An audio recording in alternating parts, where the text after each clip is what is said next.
성공과 실패를 말하는 게 중요한 게 아니에요. 어떤 게 중요한 거죠? 그 과정에서 배우는 교훈, 인사이트, 시도 자체를 중요하게 생각하자. 너무 결과에 꽂히는 마음이 빨리 뭐라도 한 건이라도 성공시키고 싶어. 그 마음 때문에 정작 중요한 걸 놓치고 본질적인 자기 개발을 놓치고 그냥 그것만 하고 있는 거예요. 자기 발전 없이. 결과지향적인 마인드는 본인에게 오히려 독이 된다는 거예요. 긍정적인 사고방식을 가진 사람들은 문제보다 해결책에 집중. 일 잘하는 사람한테 빙의가 된다면 난 어떻게 일할까? 그러면 분명히 방법을 찾을 거예요. 자신감 없는 사람들은 반대죠? 실패에 대해서 과도한 두려움이 있어요. 제대로 한다는 게 거의 불가능해요. 그러니까 우리가 제대로 못한다는 거 너무 많아요. 그럴 거면 할 수 있는 게 없어요. 그러니까 그런 게 아니라 다 그런 성장통을 겪는 시간? 되게 못하는 그 쭈구리 같은 시간? 미생의 시간이 되게 있어야 그 다음에 넥스트가 있는 거예요. 지지부진한 나와의 싸움. 그것을 견뎌내야 성장이 딱 오는 것이죠. 어느 순간에. 그냥 쉽게 되는 거 아니라는 거예요. 타인과의 비교에 집착한다. 비교를 통해서 동기부여를 받는 게 아니라 오히려 자기를 되게 저평가하죠. 부정적인 자기 대화를 하죠. 난 못해. 난 부족해. 내가 할 수 있을까? 약간 이런 뉘앙스의 얘기를 많이 해요. 이런 사람들은 아주 뿌리 깊거든요. 그 부정적인 사고가. 그거를 헤쳐나가는 방법은 스스로는 힘들어요. 그런 사람들은 옆에 긍정적인 사람들, 건강하게 말해주는 사람들 옆에 딱 붙어 있어야 돼요. 그러면 금방 이렇게 리마인드가 되거든요. 준비 부족.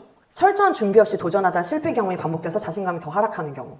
공부를 안 해. 공부를 안 하면 당연히 성적이 안 나오지. 그러면서 자기는 공부를 못하는 애래. 그러니까 그거는 스스로 자초한 거죠. 그 결과를. 준비하지도 않고 실패해놓고 또 자책하는 악순환. 여기에 빠지지 않길 바랍니다. 다음, 자, 자신감도 훈련이다. 작은 성공 경험을 쌓아야죠. 도전 가능한 목표를 설정하고 성취 경험을 통해서 자신감을 강화하자. 자, 긍정적인 자기 대화를 연습하자. 나는 성장할 것이다 라는 말을 자주 쓰세요. 그러니까 성장한다는 것은 사실 많은 걸 내포해요. 외적인 성장도 되지만 내적인 성장, 성숙도 포함하기 때문에 실패라는 거는 사실 눈에 보이는 것을 가지고 실패라고 하잖아요. 뭐 사업이 망했다든지 빚을 졌다든지 막 이런 걸 실패라고 하잖아요. 근데 그 실패를 통해서도 난 성장할 수 있잖아요. 그래서 저는 성장할 것이라는 건 너무 좋은 말인 것 같아요. 왜냐면 성공이든 실패든 성장은 할 수 있거든요. 그리고 부정적인 생각이 들 때는 저 같은 경우는 추천하는 방법이 여러분들의 그 부정적인 생각을 한번 노트에 적어보세요. 그러면은 진짜 스스로 내가 봐도 너무 이건 부정적이다. 왜 이렇게 치우쳐져 있지 내 생각이? 이런 생각이 들 거예요. 그래서 저는 적어보시면 좀 자기의 생각을 객관적으로 볼 수 있는 기회가 되기 때문에 적는 방법 추천드립니다. 준비와 연습, 반복된 연습이 불안을 줄인다. 취업도 좀 자신감이 생긴 상태에서 취업을 하셨으면 좋겠어요. 그러니까 자신감이 없는 게 면접장에서 보여요. 근데 준비가 된 친구들은 그냥 어떤 질문이 와도 여유 있게 자기 생각을 얘기하고 시간을 달라고도 얘기할 줄도 알고 당황하지 않아요. 여유가 좀 있어요. 그러니까 제가 말씀드리고 싶은 거는 자기 실력으로 자기의 겸비된 인격으로 어디든 환영받는 사람이 됐으면 해요. 그래서 그런 사람이 될 때까지 본인이 본인에 대해서 자신감이 있어야죠. 자, 멘토와 롤모델 찾기. 자신감 있는 사람들을 관찰하시고 그들의 행동과 태도를 배우세요.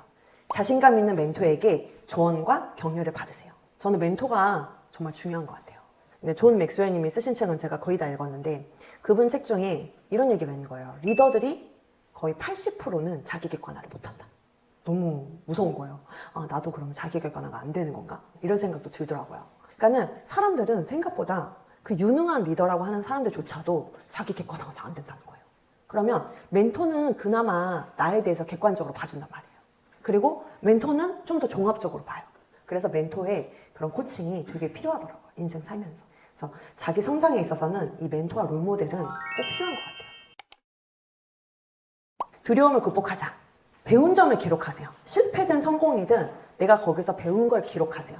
여러분, 배운 거 기록하는 거에서 여러분들이 성취감을 느끼는 거예요. 와, 나 오늘 전화 영어 5개 돌려봤는데 나 여기서 이렇게 해서 실패했어. 근데 거절당한 이유가 이거인 것 같아. 다음번에는 이걸 한번 수정해서 다시 트라이 해봐야지. 스스로 기록하면서 하면은 되게 재밌는 거예요. 근데 그런 기록도 없이 뭔가 내가 성장하고 있다는 거 스스로 인지하지 못한 채로 그냥 일을 하니까 자기가 소진되는 느낌만 받는 거예요. 사실 이 일을 통해서 되게 성장하고 있는데 스스로 정리하지 않으니까 자꾸 그런 느낌을 받는 것 같아요. 그래서 여러분들 꼭 기록했으면 좋겠다. 완벽주의. 완벽주의가 자신감을 갖는데 굉장히 장애 요인입니다. 그래서 꾸준함이 완벽함보다 중요하다. 말해드리고 싶어요. 자, 실행 자체에 가치가 있다. 완벽주의를 내려놔라. 결과가 아니라 결과가 없으면 의미 없는 거 아닌가요? 아니요. 의미 있어요. 실행 자체에 가치가 있습니다. 노력하는 것 자체에 본인들의 성장과 성숙이 있는 거고 굉장히 가치가 있습니다. 결과는 내 손을 떠나는 날씨와 같다. 통제 불가능한 요인 것 같다.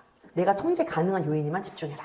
비교하는 습관을 버려라. 타인과의 비교를 동기부여로 바꿔라.